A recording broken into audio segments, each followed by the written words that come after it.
Love Has No Room for Hate. Part 3. The Finale. I have the pleasure to present to you Dr. Martin Luther King, Jr.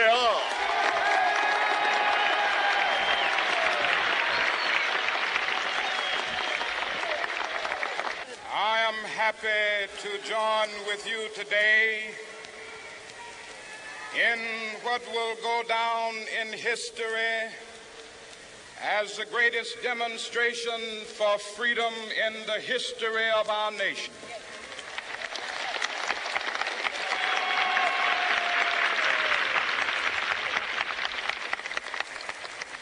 Five score years ago,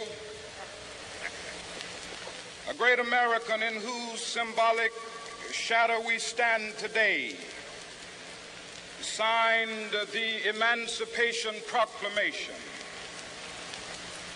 This momentous decree came as a great beacon light of hope to millions of Negro slaves who had been seared in the flames of withering injustice. It came as a joyous daybreak to end the long night of their captivity. But 100 years later, the Negro still is not free. 100 years later, the life of the Negro is still sadly crippled by the manacles of segregation and the chains of discrimination. 100 years later, the Negro lives on a lonely island of poverty in the midst of a vast ocean of material prosperity. 100 years later, the Negro is still languished in the corners of American society and finds himself in exile in his own land. And so we've come here today to dramatize a shameful condition. In a sense, we've come to our nation's capital to cash a check. When the architects of our republic wrote the magnificent words of the Constitution and the Declaration of Independence, they were signing a promissory note to which every American was to fall heir. This note was a promise that all men, yes, black men as well as white men, would be guaranteed the unalienable rights of life, liberty, and the pursuit of happiness. It is obvious today that America has defaulted on this promissory note insofar as her citizens of color are concerned. Instead of honoring this sacred obligation, America has given the Negro people a bad check, a check which has come back marked insufficient funds.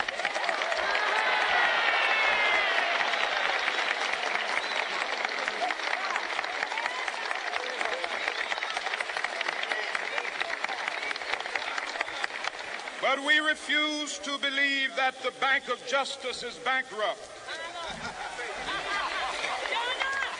We refuse to believe that there are insufficient funds in the great vaults of opportunity of this nation. And so we've come to cash this check, a check that will give us upon demand the riches of freedom and the security of justice.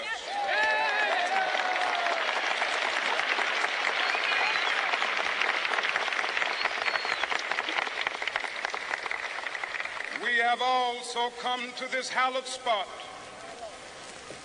to remind America of the fierce urgency of now.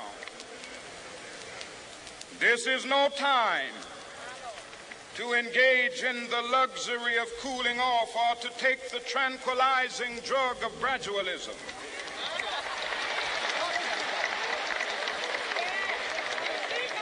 Now is the time to make real the promises of democracy. Now is the time to rise from the dark and desolate valley of segregation to the sunlit path of racial justice. Now is the time to lift our nation from the quicksands of racial injustice to the solid rock of brotherhood. Now is the time to make justice a reality for all of God's children. It would be fatal for the nation to overlook the urgency of the moment. This sweltering summit of the Negro's legitimate discontent will not pass until that is an invigorating autumn of freedom and equality. 1963 is not an end, but a beginning. Those who hope that the Negro needed to blow off steam and will now be content will have a rude awakening if the nation returns to business as usual.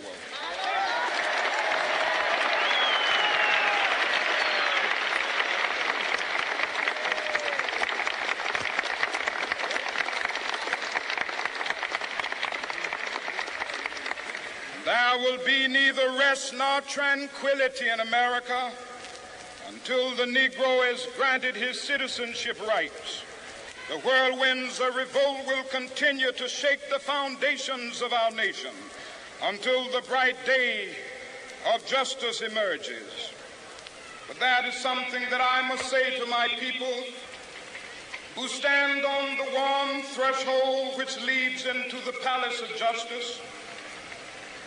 In the process of gaining our rightful place, we must not be guilty of wrongful deeds. Let us not seek to satisfy our thirst for freedom by drinking from the cup of bitterness and hatred.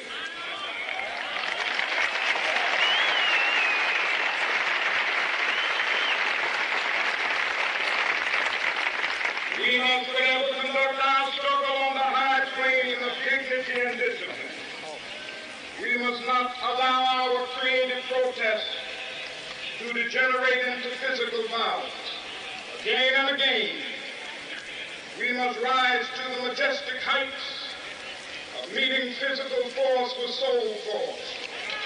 The marvelous new militancy which has engulfed the Negro community must not lead us to a distrust of all white people. For many of our white brothers, as evidenced by their presence here today, have come to realize that their destiny is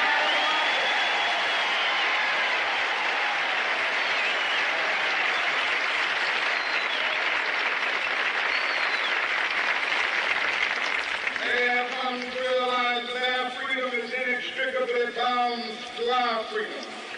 We cannot walk alone. As we walk, we must make the pledge that we shall always march ahead. We cannot turn back. There are those who are asking the devotees of civil rights, when will you be satisfied? We can never be satisfied as long as the Negro is the victim of the unspeakable horrors of police brutality. We can never be satisfied as long as our body is heavy with the fatigue of travel, cannot gain lodging in the motels of the highways and the hotels of the city.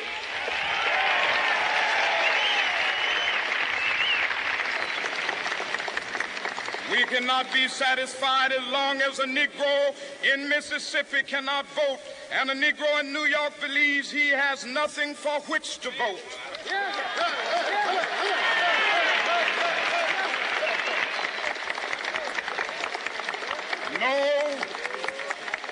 No, we are not satisfied, and we will not be satisfied until justice rolls down like waters and righteousness like a mighty stream.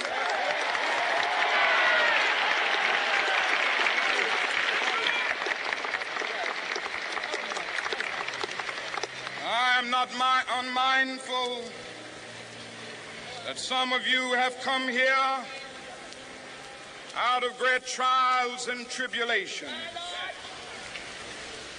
Some of you have come fresh from narrow jail cells. Some of you have come from areas where your quest for freedom left you battered by the storms of persecution and staggered by the winds of police brutality. You have been the veterans of creative suffering.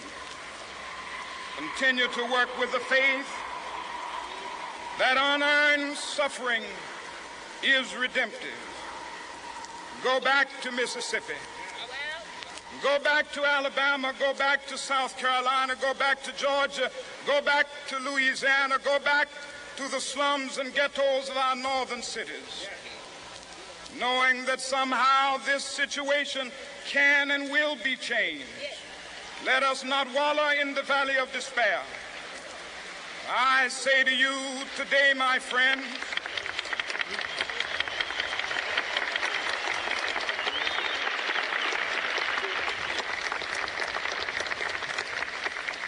so even though we face the difficulties of today and tomorrow, I still have a dream. It is a dream deeply rooted in the American dream. I have a dream that one day this nation will rise up and live out the true meaning of its creed. We hold these truths to be self-evident, that all men are created equal.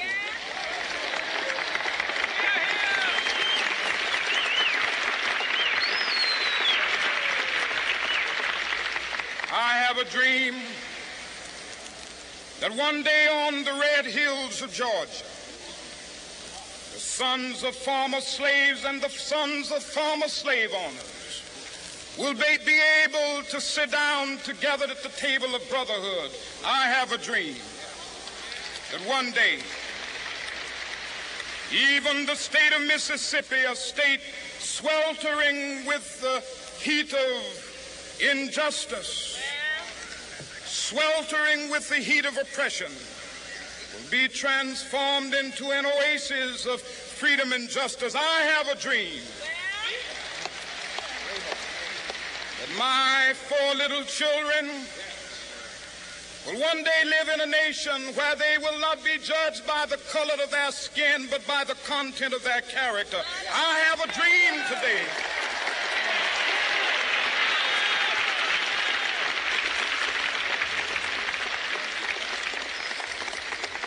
I have a dream that one day down in Alabama, with its vicious racists, with its governor having his lips dripping with the words of interposition and nullification, one day right there in Alabama, little black boys and black girls will be able to join hands with little white boys and white girls as sisters and brothers. I have a dream today.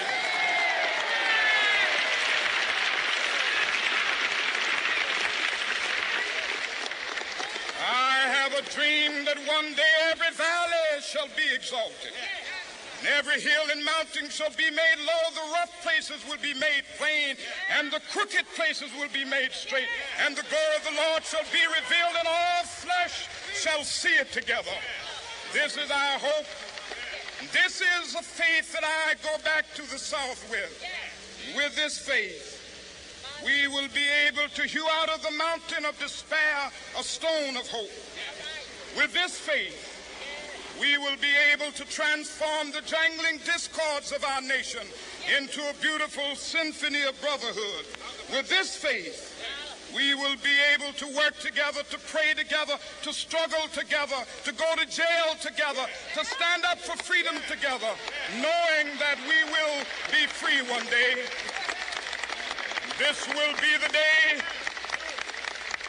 This will be the day when all of God's children will be able to sing with new meaning, "My country, tears of thee. Sweet land of liberty, of thee I sing. Land where my fathers died, land of the pilgrim's pride. From every mountainside, let freedom ring. And if America is to be a great nation, this must become true. So let freedom ring.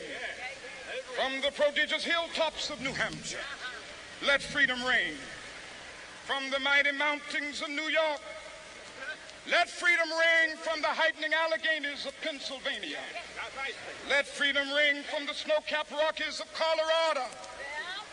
Let freedom ring from the curvaceous slopes of California. But not only that, let freedom ring from Stone Mountain of Georgia. Let freedom ring from Lookout Mountain of Tennessee. Let freedom ring from every hill and molehill of Mississippi, from every mountainside. Let freedom ring, and when this happens,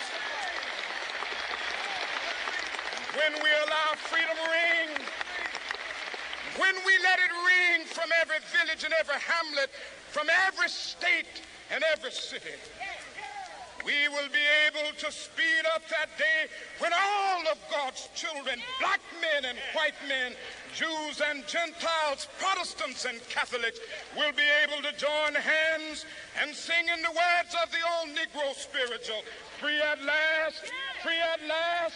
Thank God Almighty, we are free at last.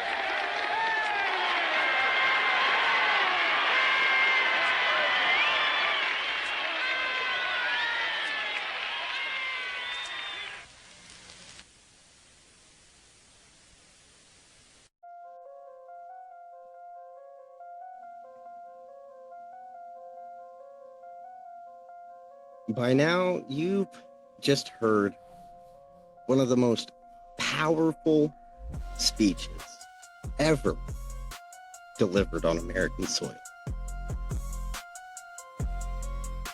Dr. Martin Luther King Jr.'s I Have a Dream speech wasn't just about hope. It was a blueprint for justice, for unity, for equality, and for love.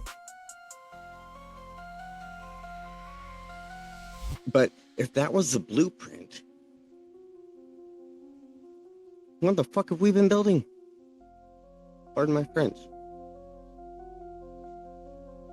Because 60 years later, we have to ask ourselves, are we living that dream? Or are we still writing those bad checks Dr. King talked about? Let's look at the facts. We've had a black president twice. We've seen people of color break barriers, lead movements, and rewrite history.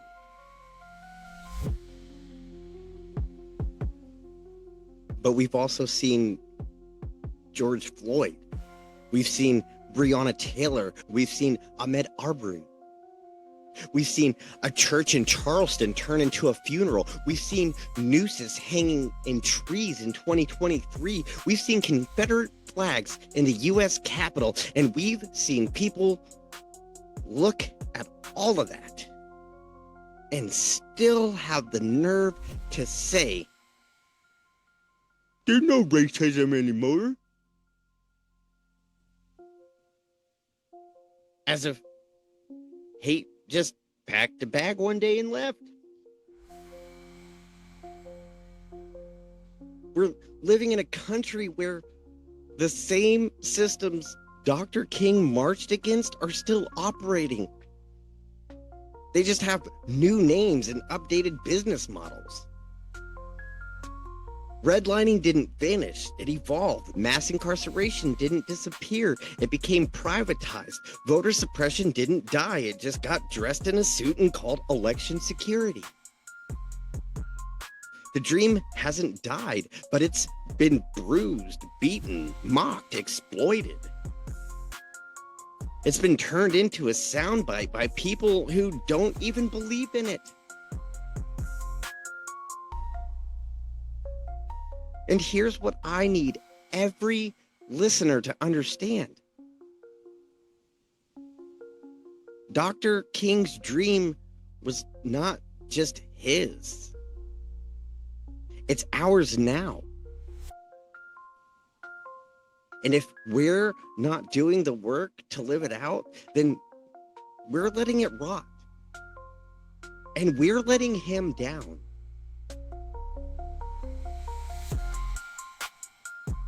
He dreamed of a world where his children would be judged by the content of their character, not by the color of their skin. But today, there are still schools that are underfunded because they're in quote unquote black neighborhoods. Still, resumes being tossed out because the name sounds ethnic.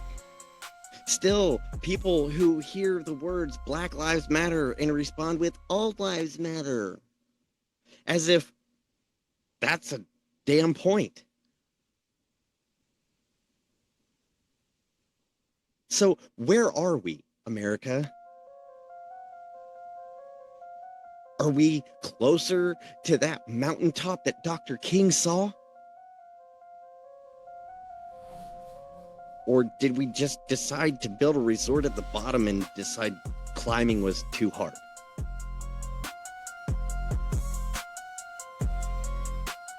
Because the truth is this: change doesn't come from comfort. It comes from confrontation, from calling out injustice, from tearing down systems that were never meant to include us, from holding power accountable, especially when that power looks like you. This isn't just about remembering the dream. It's about honoring it with action. And if you're uncomfortable right now, good. That means your soul still works. So let's keep going. By now, you've heard the dream. You've seen the distance. And now, it's time to ask the most important question of all. What are we going to do about it? Because this dream, it doesn't belong to history books. It doesn't belong to Washington. It doesn't even belong to Dr. King anymore. The dream is ours now. And it means all of us, black, white, brown, indigenous, Asian, immigrant, native, born, rich, poor, gay, straight, disabled, able-bodied, religious, atheist, all of us. We inherit this dream the moment we decide we are done accepting hate as a price of doing business in America. This isn't about guilt. This isn't about shame. This is about responsibility. You don't have to march across the bridge in Selma. You don't have to stand in front of a fire hose or risk your life to vote. But you do have to show up. You have to challenge racism in your family. You have to speak up in your schools, your churches, your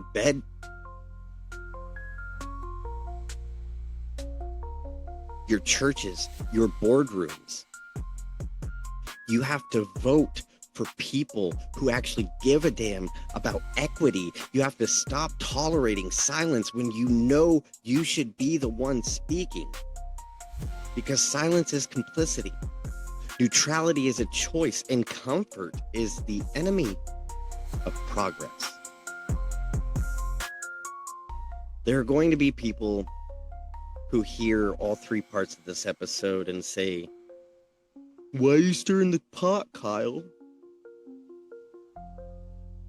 You're damn right I'm stirring the pot. Because closed mouths don't get fed, and closed minds don't change the world. And the truth is, the pot needed to be stirred.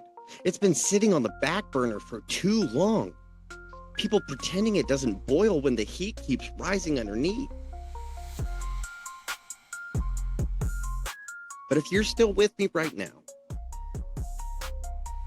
then you're not afraid of a little heat. You're ready to cook up some change. You're ready to live this dream loud. You're ready to love louder, to walk taller, to stand stronger, united. Dr. King said, "The arc of the moral universe is long, but it bends towards justice." And I believe that.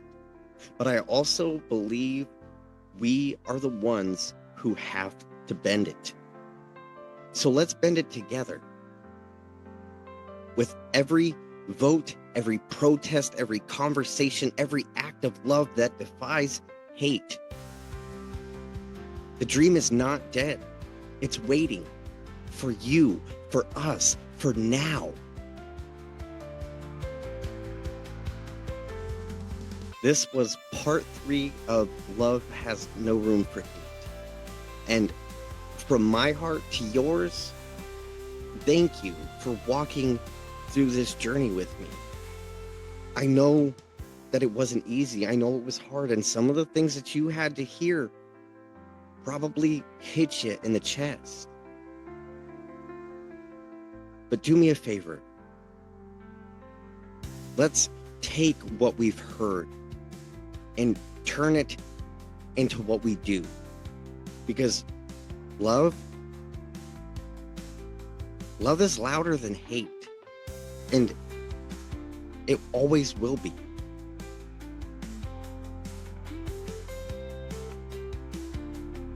This episode of the Survivor Series was hosted by Kyle Fields, written and researched by Mary Rodriguez, and produced by One Love Media. All rights reserved. If you enjoyed this episode, be sure to follow us on social media and subscribe for future episodes. Until next time, stay safe and stay strong.